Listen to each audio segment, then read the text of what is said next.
Bismillahirrahmanirrahim.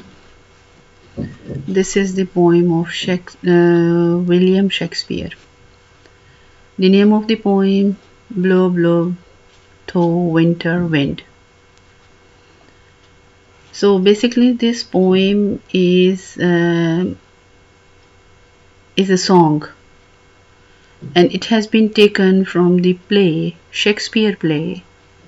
The name of the play, As You Like It. This song has been used in this play.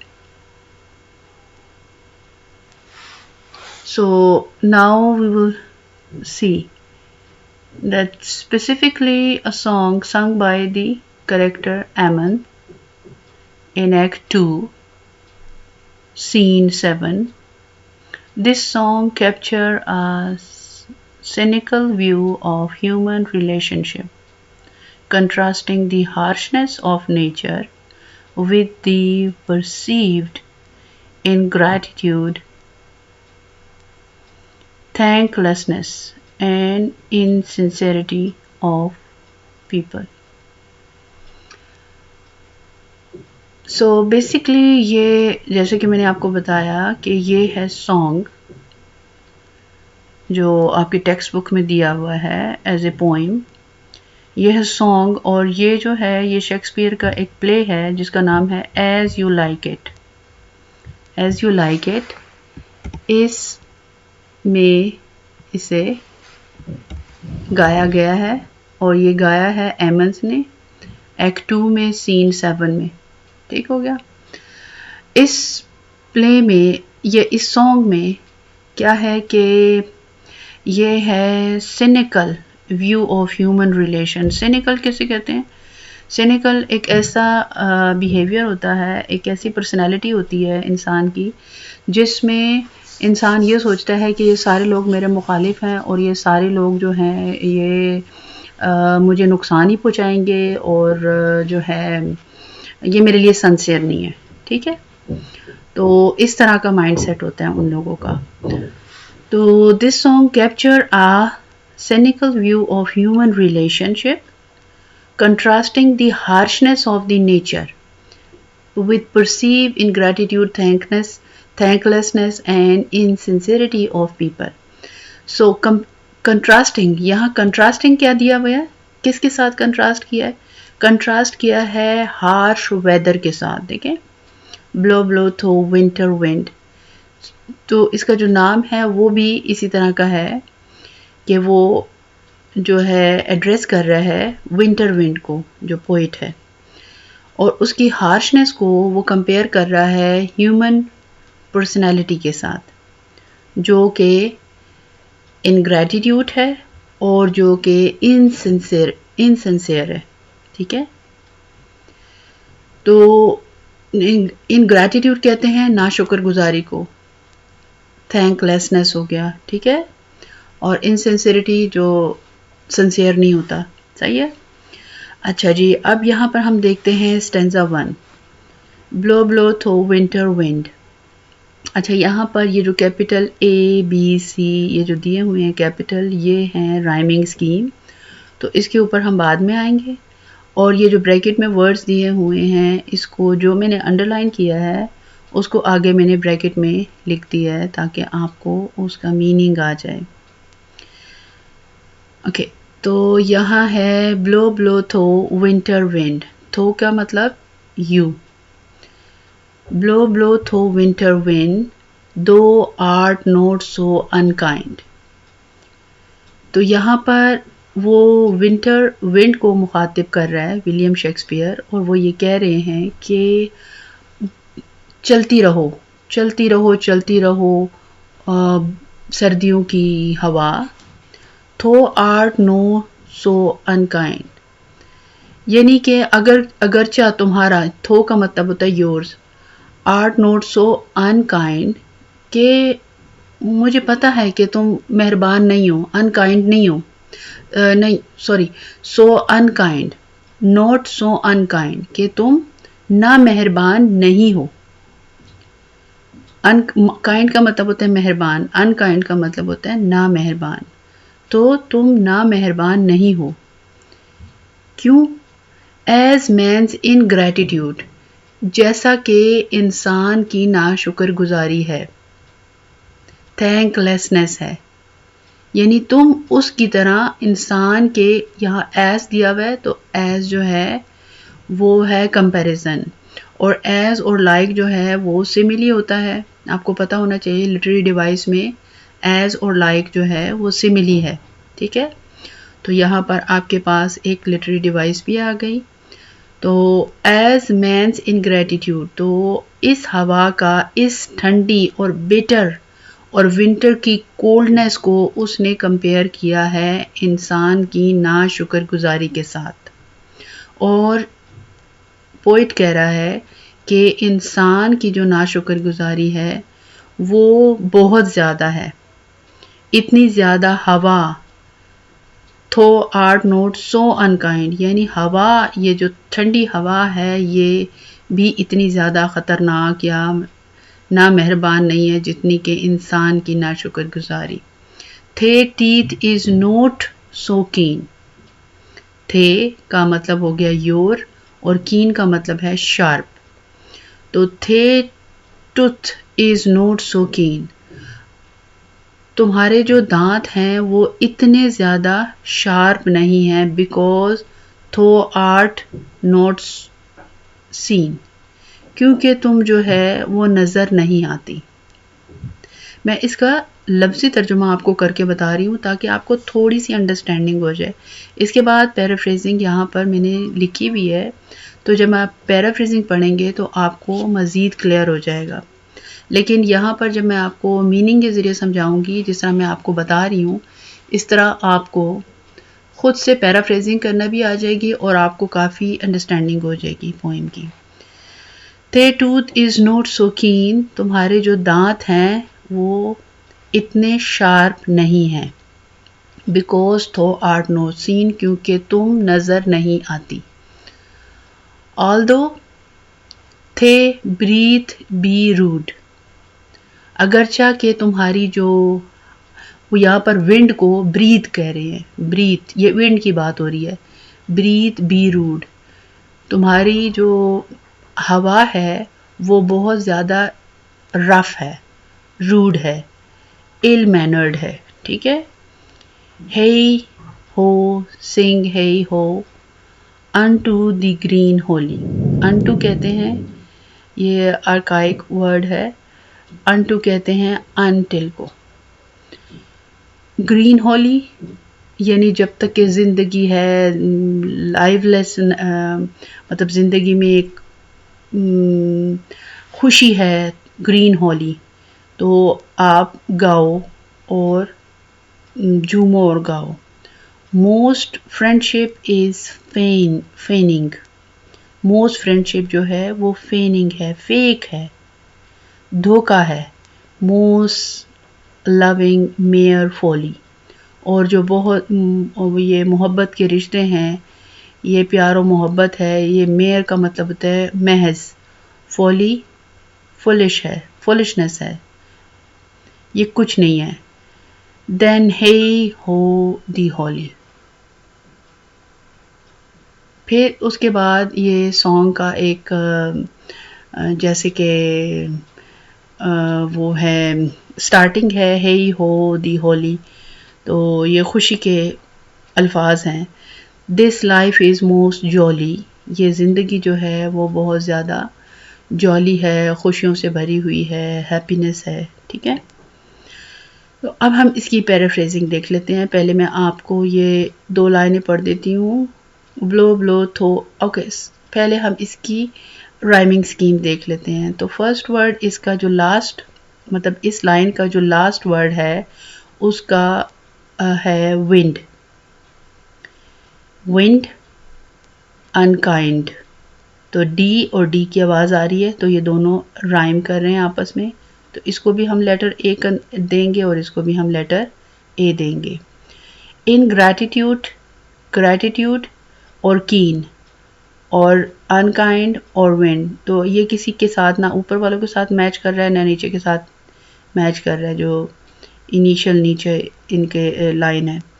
तो gratitude को हम इसको हमने ए दिया क्योंकि विंड और अनकाइंड मैच कर रहे थे, और ग्रैटिट्यूड को हमने बी दे दिया क्योंकि ये ना प्रीवियस के साथ मैच कर रहा है ना नेक्स्ट के साथ मैच कर रहा है।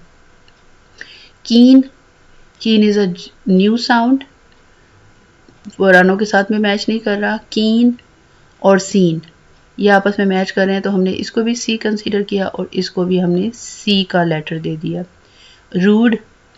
रूड जो है वो मैच कर रहा है ग्रैटिट्यूड रूड, तो ये इसको हमने ग्रैटिट्यूड को बी दिया था, तो हमने इसको भी, क्योंकि ये ग्रैटिट्यूड के साथ मैच कर रहा है, तो हमने इसको बी दे दिया। unto, no sorry, the last word is holly, so holly is the last word, so holly को हमने, ये न्यू वर्ड है, हमने इसको डी दे दिया। फिर आ गया इसका folly, holly और folly, so that is the same sound D, then again holly, so that would be D, and jolly, and that would be D. So the rhyming scheme would be A B C C B D D D D, 4 time D. ठीक है, अब हम इसकी paraphrasing देखते हैं। First I will read these two lines. Blow, blow, thou winter wind, thou art not so unkind. Blow, harsh winter wind, for you are not as cruel as the ingratitude of people. इसको आप change करके, ingratitude वहाँ पर दिया हुआ है ना, line में दिया हुआ है, तो आप इसको चेंज करके thanklessness लिख सकते हैं।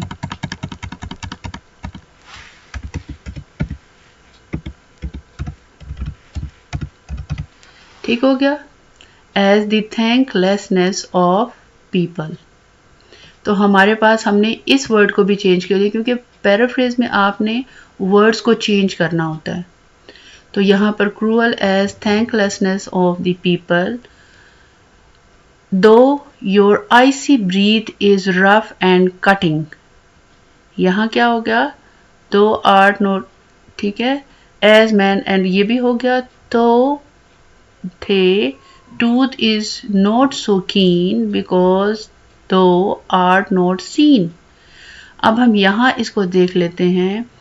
Though your icy breath is rough and cutting, it is less painful because it is invisible. ठीक है, not seen का आ गया invisible.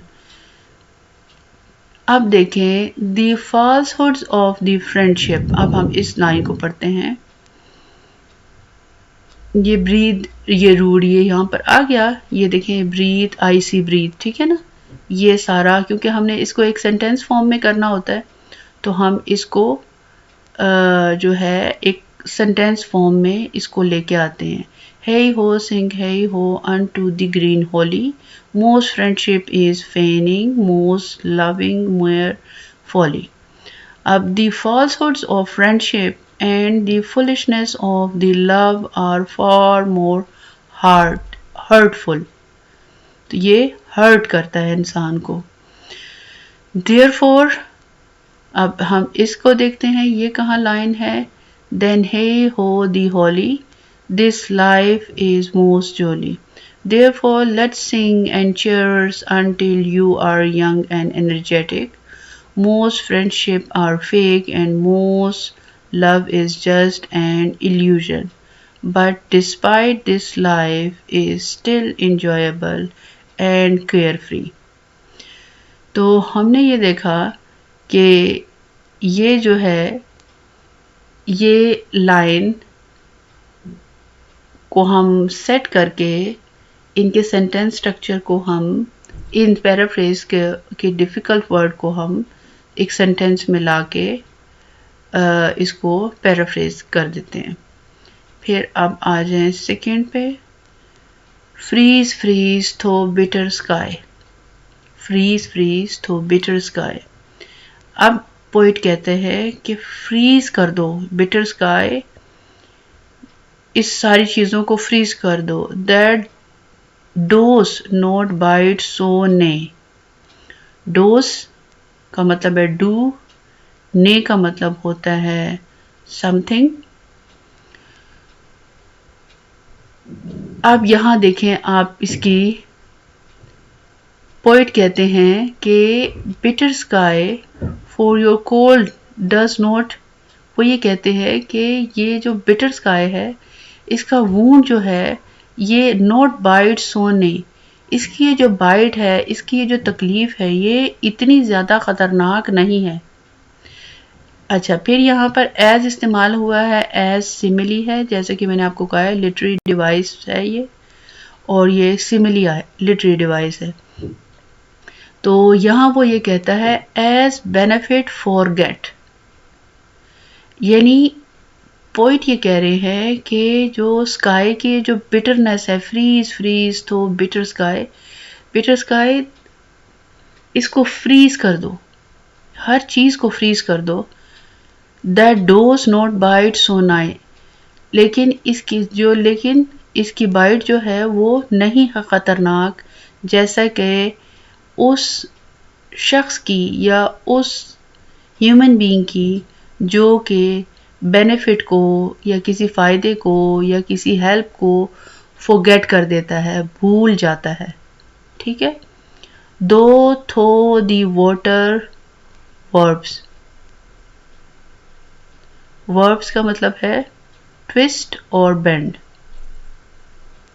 तो ट्विस्ट और बेंड ये इसकी शार्पनेस को बता रहे हैं। धो दाओ थो दी वाटर्स वेपर, थे sting is not so sharp. वो कहते हैं अगरचा इसके वाटर वेपर्स जो है या इसके वाटर वर्ब्स जो है वो बहुत ज़्यादा सख्त हैं, लेकिन ये इतने ज़्यादा शार्प नहीं हैं। थे नॉट सो शार्प, यानी एक तरफ तो वो शार्पनेस बता रहा है कि जो विंटर है या विंटर विंड की जो शार्पनेस है वो बहुत ज़्यादा है, लेकिन साथ वो ये भी बता रहा है कि इतनी ज़्यादा नहीं है। क्यों नहीं है? इसलिए क्योंकि इसके आगे कंपैरिजन है। एज फ्रेंड रिमेंबर्ड नॉट, जैसा कि फ्रेंड जब किसी को रिमेंबर नहीं करता और भूल जाता है, जब वो अपनी फ्रेंडशिप को भूल जाता है वो ज़्यादा ख़तरनाक है। ठीक है, कंपैरिजन आ गया यहाँ। अच्छा जी, एज दोबारा से आ गया तो अगेन सिमिली है और कंपैरिजन है। अच्छा, हे हो सिंग हे हो अनटू द ग्रीन हॉली, गाते जाओ झूमते जाओ अनटिल, जब तक के जिंदगी है लाइवलीनेस है। Most friendship is feigning, most loving mere folly, और जो फ्रेंडशिप है, जो मोस्ट फ्रेंडशिप है वो फेक है, और जो मोस्ट लविंग हैं, जो रिश्ते हैं मोहब्बत के, वो मेयर महज, मेयर का मतलब होता है महज, फोली वो भी फुलिश हैं। Then hey ho the holly, this life is most jolly, ये ज़िंदगी जो है वो हैप्पीनेस से भरी हुई है। अच्छा, अब इसकी राइमिंग स्कीम देख लेते हैं। स्काई, ए आ गया, हमने इसको ए दे दिया ना, लेटर ए। नाए, स्काई और नाए ए दोनों की सेम साउंड है। Forget different sound b, warp different sound c, warp and sharp ये सेम है।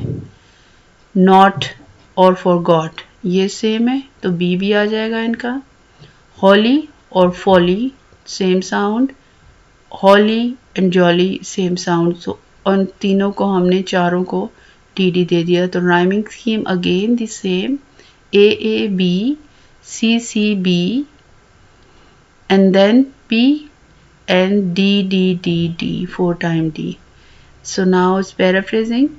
Freeze bitter sky for your cold, ये देखिए यहाँ से freeze through bitter sky that does not bite so nigh, as benefit forget though the water verbs, tasting is not so sharp, as friend remember not. अब देखें इसको, freeze bitter sky for your cold does not wound as deeply as the pain of the kindness forgotten.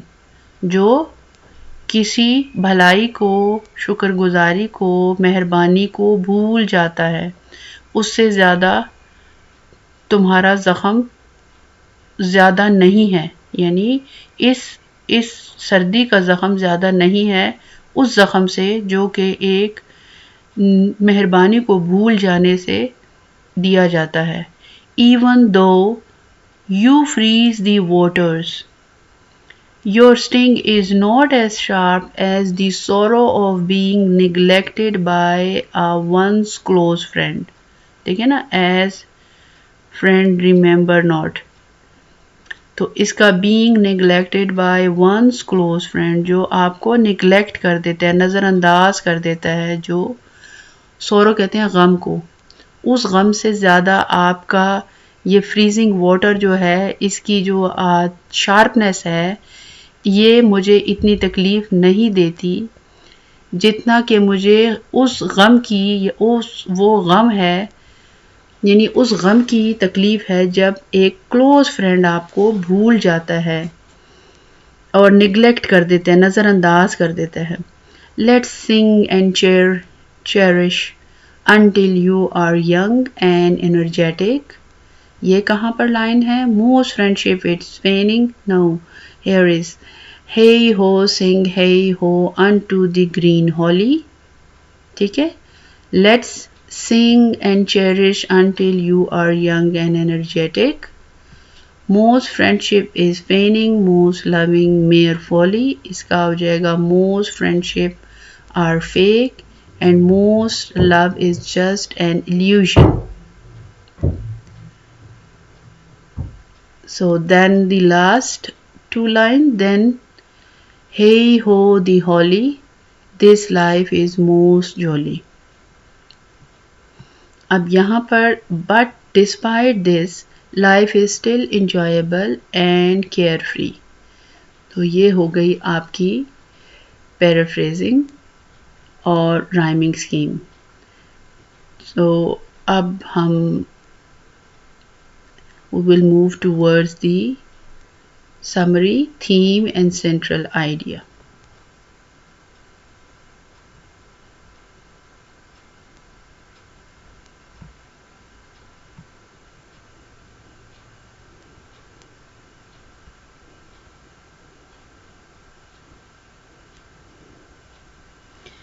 Central idea of the poem. The poem compares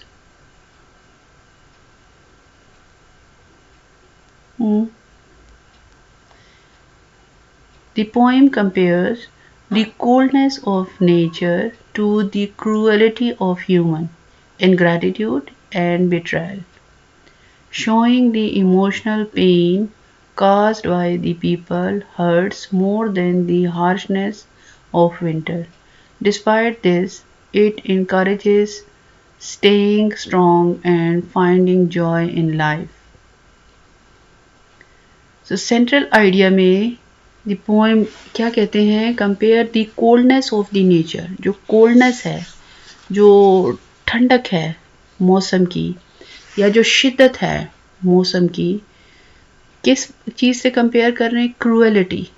जो इंसान एक जो जालिम हो गया है, और वो ग्रैटिट्यूड, इनग्रैटिट्यूड, ना शुक्रगुजारी, और बिट्रायल. बिट्रायल कहते हैं आप किसी को धोखा दे देना. तो ना शुक्रगुजारी और बिट्रायल में लगा हुआ है. Showing that emotional pain caused by people hurt more than the harshness of the winter. और ये पोएम हमें बताती है कि emotional pen caused by the people hurt more, यानी जो people हैं उनका जो वो hurt करते हैं, नुकसान पहुंचाते हैं, दिल दुखाते हैं, more than the harshness of winter. वो क्या है? वो ज़्यादा है, harshness है, वो ज़्यादा तकलीफ दे है विंटर से. Despite this, इसके बावजूद it encourages staying strong and finding joy in life.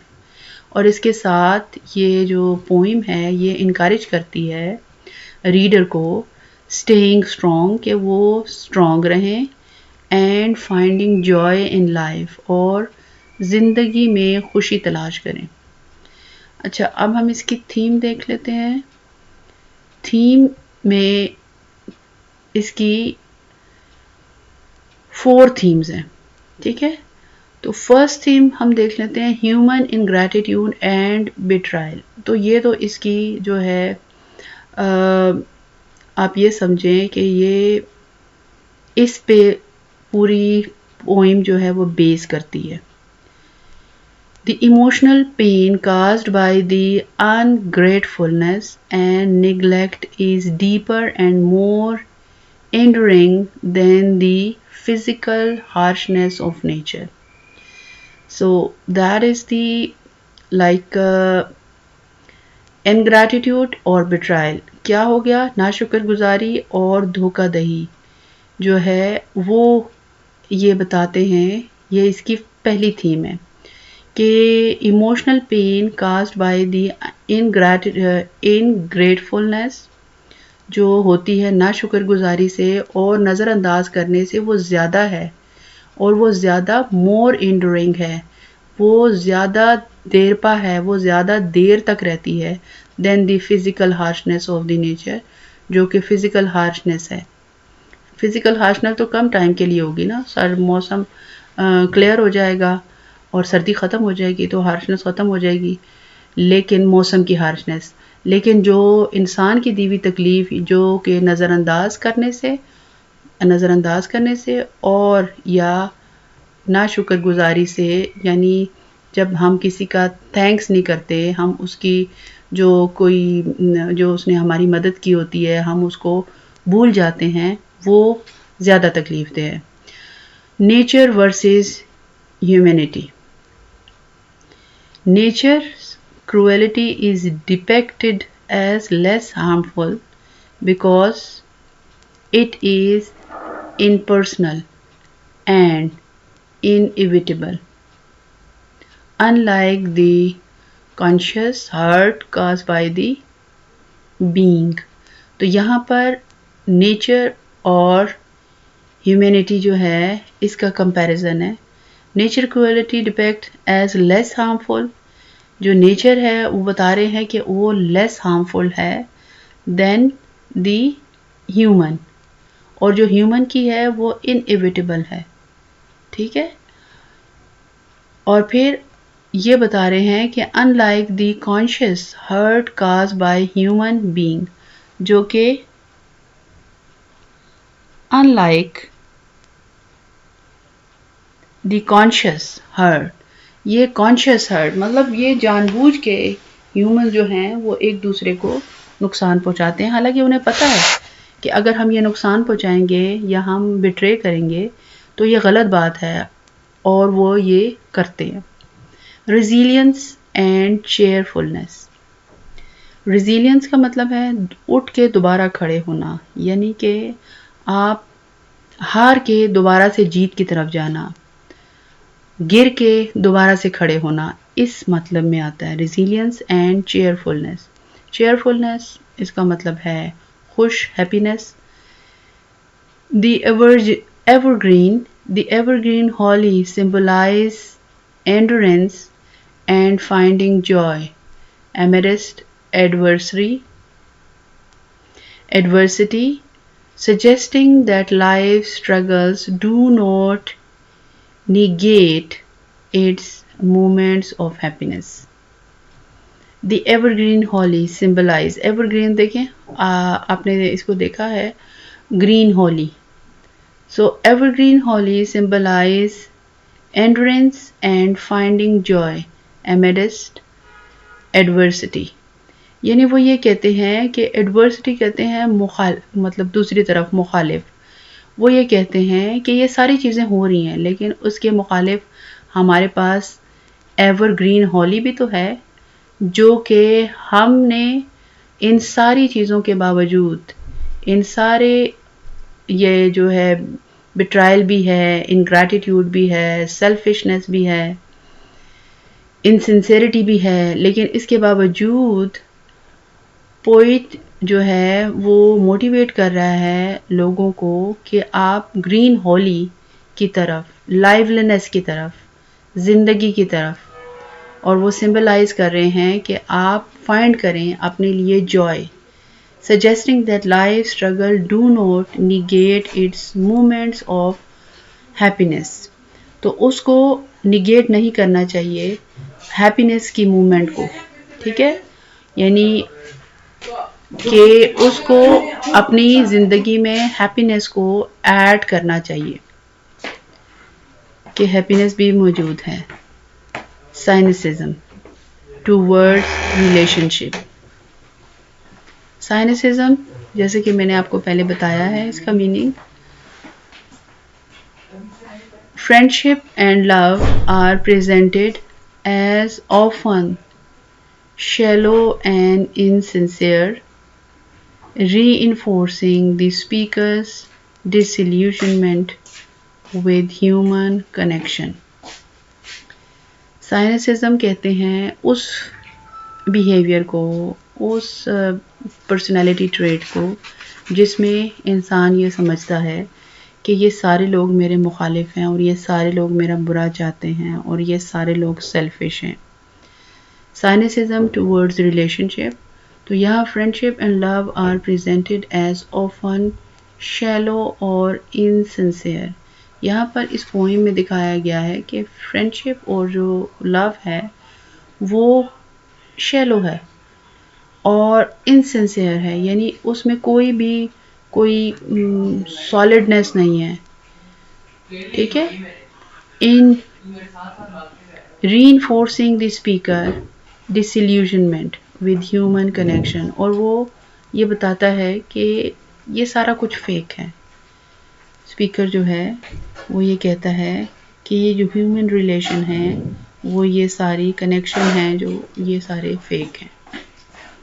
Summary, the poem opens with the description of the bitter winter wind, which though harsh is deemed less cruel than the ingratitude of human. The speaker laments का मतलब होता है पछताना, how friendship and love are often insincere,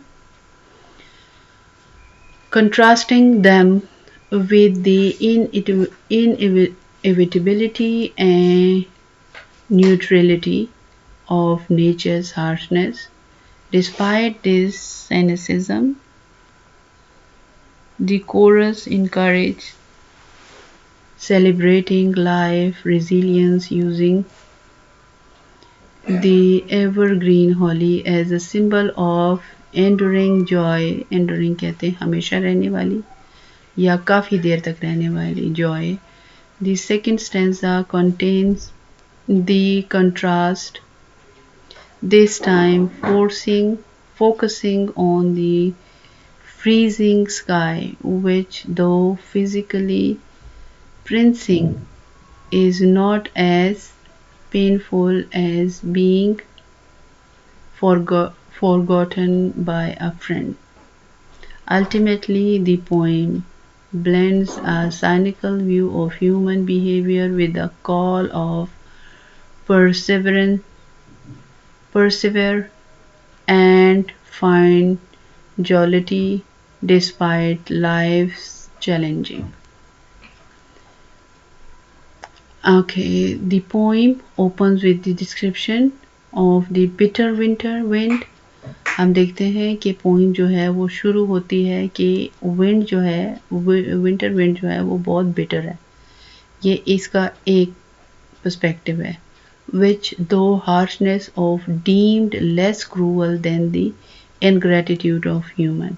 फिर आगे जाके वो ये कहते हैं कि जो हार्शनेस है किसकी, जब वो कंपैरिजन करते हैं डीम लेस क्रूअल देन दी इनग्रैटिट्यूड जो ह्यूमन की ना शुक्रगुजारी है, उससे कंपैरिजन करते हैं तो वो कहते हैं कि वो ह्यूमन की ना शुक्रगुजारी ज़्यादा है। द स्पीकर लेमेंट पछताता है, स्पीकर यानी जो पोइट है वो पछताता है, मातम करता है। How friendship and love are often insincere, कि कैसे एक दोस्ती और जो ये मोहब्बत के रिश्ते हैं ये इनसिंसियर हैं। Contrasting them with the inevitability and neutrality of nature's harshness. और कंट्रास्ट कैसे करते हैं, इसका कंट्रास्ट किसके साथ होता है, यानी इन रिलेशनशिप का कंट्रास्ट होता है नागुज़ीर, इनएविटेबल कहते हैं नागुज़ीर को, इनएविटेबिलिटी और न्यूट्रलिटी, ये तो आपको पता ही होगा। तो इसके कंपैरिजन को वो करता है नेचर के साथ, हार्शनेस के साथ वो कंट्रास्ट करता है। डिस्पाइट दिस साइनिसिज्म, ये जो साइनिसिज्म की नेचर, जो बिहेवियर इंसान का बताया गया है। दी कोरस, कोरस कहते हैं बहुत सारे लोग, जिस तरह मैंने आपको बताया कि ये सॉन्ग है, तो सॉन्ग को काफ़ी लोगों ने गाया था, तो इसलिए यहाँ पर इन्होंने मेंशन हमने इसको किया है। जब मैंने इसको प्ले से लिया तो ये कोरस है, तो मैंने इसको कोरस के साथ ही लिखा है। The coarse encourages celebrating life and resilience, ये कोरस जो है या ये जो सिंगर है ये इनकरेज कर रहा है और सेलिब्रेट कर रहा है लाइफ को और रिजिलियंसनेस को। Using the evergreen holly as a symbol of enduring joy, evergreen holly का जो लफ्ज़ इस्तेमाल किया गया है वो है सिंबल ऑफ, हमेशा की खुशी को सिंबलाइज किया गया है। The second stanza continues the contrast, फिर वही कंट्रास्ट है इसके अंदर। This time focusing on the freezing sky, इस बार जो फोकस है वो फ्रीजिंग स्काई है। Which though physically piercing is not as painful, इसका जो काटना है, इसकी जो तकलीफ है वो इतनी पेनफुल नहीं है as being forgotten by friend, जैसा कि आपको कोई फ्रेंड अगर भूल जाता है, ठीक है, तो वो ये कहते हैं कि स्काई की जो वो है बिटरनेस है वो इतनी ज़्यादा नहीं है जितना कि एक फ्रेंड किसी दूसरे फ्रेंड को भूल जाता है। Ultimately the poem blends a cynical view of human behavior with call to preserve the find duality despite life's challenging। तो ये क्या है, साइनिकल बिहेवियर को प्रिजर्व करता है और ये बताता है कि जॉय जो है ना, ज्वालिटी जो है ये ज़िंदगी में होनी चाहिए, जिसकी वजह से तमाम चैलेंजिंग का मुकाबला किया जा सकता है। So here are literary devices, और हम इसको फिगरेटिव स्पीच भी कहते हैं और इसको फिगरेटिव लैंग्वेजेस भी कहते हैं, ठीक है। तो इसके 3 नाम हो गए, लिटरेरी डिवाइसेस, फिगरेटिव स्पीच या फिर फिगरेटिव लैंग्वेज। जब भी ये नाम आएंगे तो आपने ये, इसका मतलब लिटरेरी डिवाइसेस ही होता है। Shakespeare blow through winter wind employs several literary devices to convey its themes and evoke emotional resonance। resonance कहते हैं गूंज को, तो ये evoke करता है, ये इसको ये मोटिवेट करता है in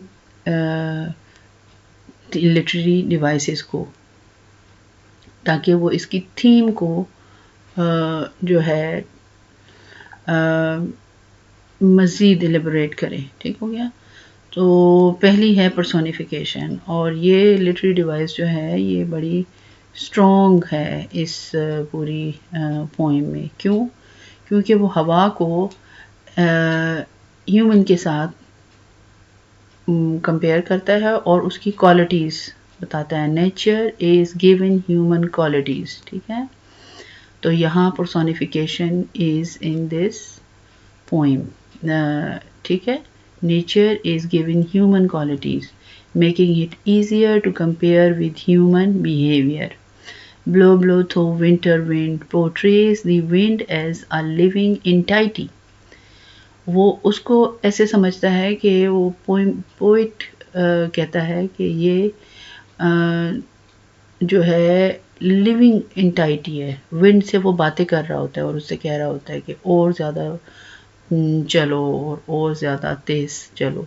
living entity capable of action, ठीक है, क्योंकि लिविंग एंटाइटी होती है ना जो वो सुनती भी है और फिर उसके अकॉर्डिंगली एक्शन भी लेती है। The tooth is not so keen. Attribute the biting cold of the wind with a symbolic tooth. Simile. There is a simile in the poem, जैसा कि मैंने आपको उसमें पोइम को एक्सप्लेन करते हुए बताया था कि कहाँ कहाँ पर सिमिली है। Example that dote dost not bite so nay as benefit forgot. Thou art not so keen as man's ingratitude, tasting is not so sharp as friend remembered not. तो कहाँ है इसके अंदर सिमिली, कहाँ है इसके अंदर, ये रही as और इस थर्ड लाइन में भी as, ठीक हो गया। तो यहाँ पर इसके अंदर सिमिली मौजूद है। मेटाफर ये आगे ये भी कंपैरिजन है लेकिन एज और लाइक के बगैर होता है। इसके अंदर सिमिली में तो एज और लाइक आता है ना, ठीक है ना। तो metaphor the tooth and sting of the wind and sky symbolize the harshness of the nature and ultimately compare these characteristics with human selfishness and forgetful nature. Antithesis contrast, antithesis कहते हैं उल्टा और कंट्रास्ट आपको पता है इसका भी मतलब एक ऑपोजिट चीज़ ही होता है। The poet contrast the physical harshness of the wind and sky with the emotional pain caused by human ingratitude and forgetfulness. किस तरह? Example, the tooth is not so keen because thou art not seen. ठीक है, तो यहाँ पर हम देखते हैं कि यहाँ पर इन दोनों चीज़ों में एक तरफ तो वो कह रहा है कि इसके जो दांत हैं वो बहुत ज़्यादा सो कीन, इतने ज़्यादा शार्प नहीं हैं, ठीक है, बिकॉज थो आर्ट नॉट सीन, क्योंकि ये नज़र नहीं आती। एक तरफ वो कहते हैं कि दांत हैं इसके जो इतने शार्प नहीं हैं, तो जाहिर है उसको नज़र तो आती है ना, लेकिन दूसरे ही जुमले में वो कहते हैं बिकॉज थो आर्ट नॉट सीन, लेकिन वो नज़र नहीं आती, यानी हवा की बात कर रहे हैं।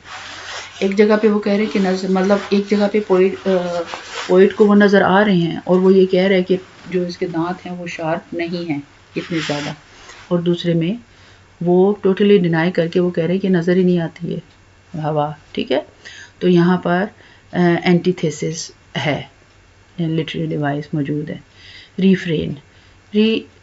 रिफ्रेन को पहले हम इसको देख लेते हैं। In literature particularly in poetry and song, a refrain is a repeated line group of lines or phrase that recurs at regular intervals, often at the end of the stanza. It serves to emphasize key theme, create rhythm and make the work more memorable. कैसे वो repetition, repeated line, group of line or phrase that recurs at regular interval.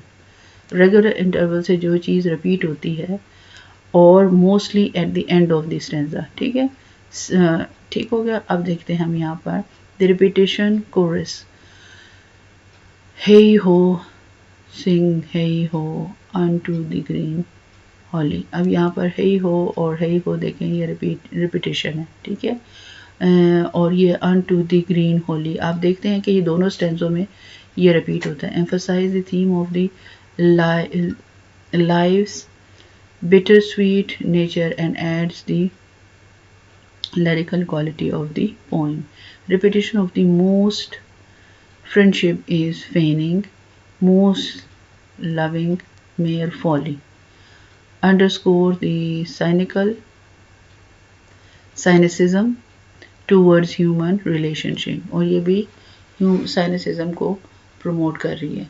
Imagery, vivid description like freeze the bitter sky and they breathe be rude create sensory images of cold harsh weather. जैसे हम freeze तो bitter, हमें इससे पता चलता है कि कितनी कोल्डनेस है या कितनी ठंड है और कितना जो वेदर है वो कितना बिटर है. ठीक है, हार्श वेदर का हमें पता चलता है. Moreover the teeth and the bite sting.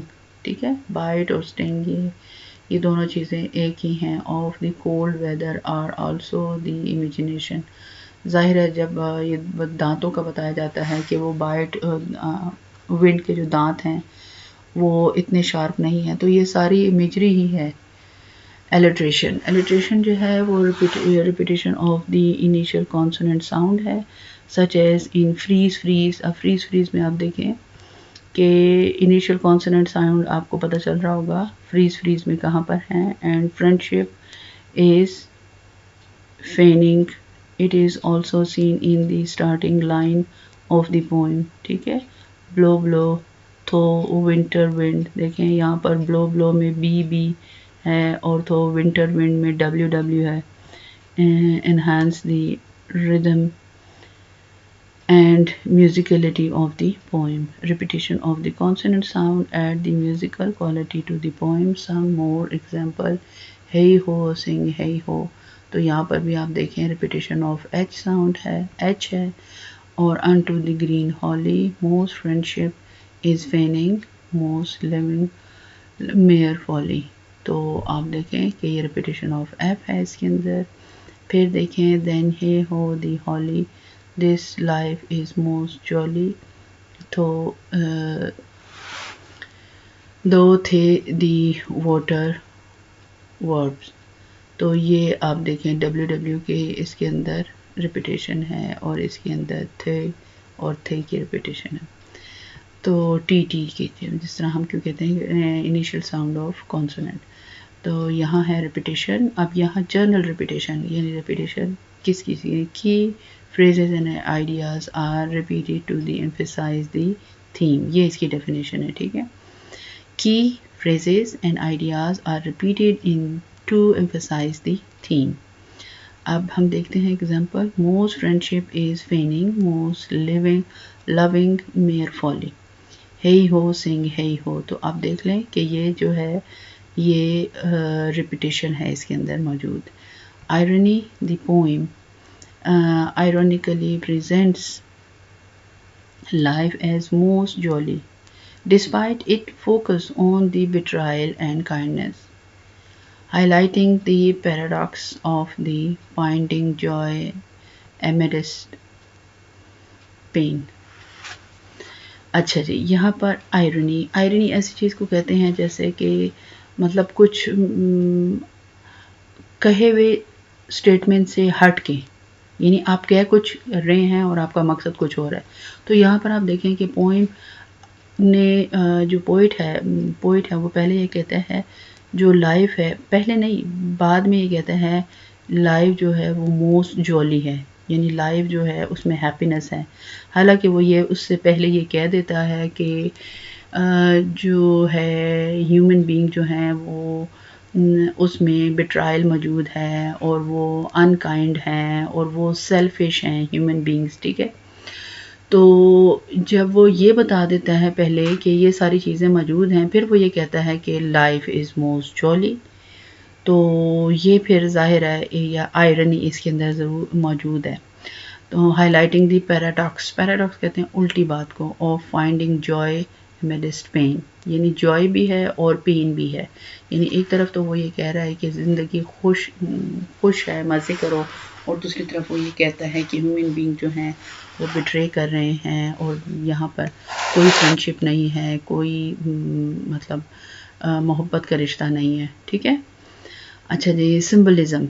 The green holly symbolize resilience. Green holly, ठीक है, ग्रीन ग्रीन सिंबलाइज करता है ना होप को, उम्मीद को, लाइफ को, जिंदगी को, ये जो ग्रीन है। तो the green holly symbolize resilience and hope, a contrast to the fleeting and insincere nature of human relation। और एक कंट्रास्ट इसके साथ क्या है, फ्लीटिंग कहते हैं फरार, फरार नेचर जो है उसकी, किसकी, ह्यूमन बीइंग की, कि वो अपने रिश्तों से भागते हैं और इनसिंसियर है। The winter wind and bitter sky symbolize the harsh realities of life। ठीक है, ये हो गया। hey ho sing hey ho unto the green holy। these lyrics symbolize the resilience nature of humans। तो ये जो है ये क्या करते हैं, resilience nature को और को प्रेजेंट करते हैं इंसान की। और टोन, अब हम इसकी टोन देख लेते हैं। The tone alternates between cynical regarding human behavior। cynical क्या है, cynical जैसे कि मैंने आपको बहुत दफ़ा इससे पहले बता चुकी हूँ, तो आप इसको शुरू में जब आप देखेंगे तो आपको पता चल जाएगा। The tone alternate between cynical and light hearted, यानी एक तरफ वो टोन इसकी साइनिकल नेचर को बताती है, दूसरी उसकी लाइट हार्टेड नेचर को बताती है। यानी शुरू में वो ये कहती है कि बेट्रायल है, इनसिंसेरिटी है, और जो है फ्रेंडशिप जो है वो भी सारी फेक है, और फिर उसको बताती है कि नई ज़िंदगी जो है वो इंजॉय करने के लिए है, और गाओ और इंजॉय करो। This duality creates a nuanced emotional landscape. तो ये है इसकी, ये क्या करता है, ड्यूअलिटी क्रिएट करता है, यानी दो तरफ की बात करता है। ठीक है, तो ये है जी इसकी लिटरेरी डिवाइसेस, और आई होप कि आप को समझ आ गया होगा। तो इट्स ओवर, थैंक यू।